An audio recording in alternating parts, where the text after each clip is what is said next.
요 4과목은 저는 철저하게 실제로 위험물 성상 시설 기준을 외울 게 너무 많습니다. 딱 맞춰야 될 점수가 10개거든요. 과락입니다.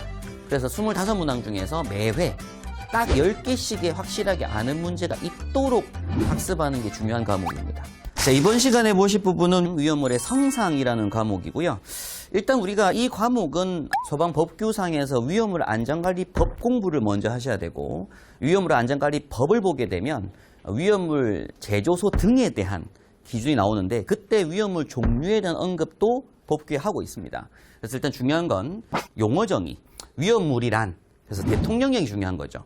위험물 안전관리법 시행령이 중요합니다. 그래서 위험물에 대한 개념, 그리고 지정 수량이 무엇보다 중요하죠. 일단 공부 들어가기 전에 좀 체크를 하실 게 뭐냐면, 우리 소방에서 보면 특수가연물이라는 단어가 나오게 되고 위험물이라는 단어가 나옵니다. 이 특수가연물이라고 하는 건 위험물이 아니죠. 위험물은 위험물로 정의한 것들만 위험물입니다. 그래서 특수가연물이라고 부르는 것들은 화재 예방법에서 규정한 것들이 있어요. 걔는 걔네들이고. 그래서 위험물은 위험물법에서 규정하는 1류부터 6류까지 종류를 외우시는 게 중요합니다. 그래서 그 위험물들은 또 각각 자기 자신만의 뭐가 있을 거다? 지정수량이 있다라는 거죠. 지정수량이라고 하는 개념은 배수. 그러니까는 예를 들어서 뭐 염소산 염류가 50kg짜리인데 그게 500kg이 저장돼 있다라고 하면 지정수량의 10배가 저장된 거잖아요. 그래서 위험물법에 가장 중요한 건 지정수량의 배수가 중요하거든요. 몇 배 이상, 뭐 몇 배 초과, 몇 배 미만, 요럴 때 어떤 설비를 설치한다, 이런 규정이 나오기 때문에 지정 수량이 무엇보다 중요하다. 그 다음에 이제 공부하는 게 제조소, 저장소, 취급소죠. 위험물을 제조하는 장소, 위험물을 저장하는 장소 8가지, 취급소 정도 4가지에 대한 각각의 기준들을 공부하시는 게 이 과목이다라고 보시면 될 것 같고요. 제일 중요한 첫 시작은 뭐라고요? 위험물에 대한 용어정입니다.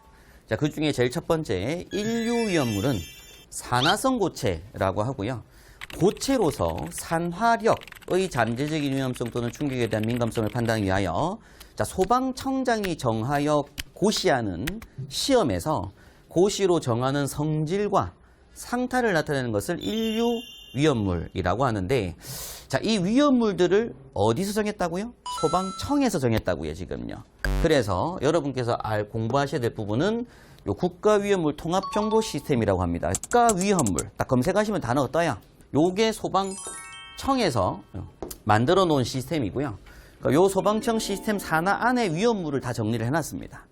그러니까 요 안에서 위험물 검색어에다가 검색을 하면 그 위험물에 대한 뭐가 나온다고요? 특징이 쫙 나온다고요.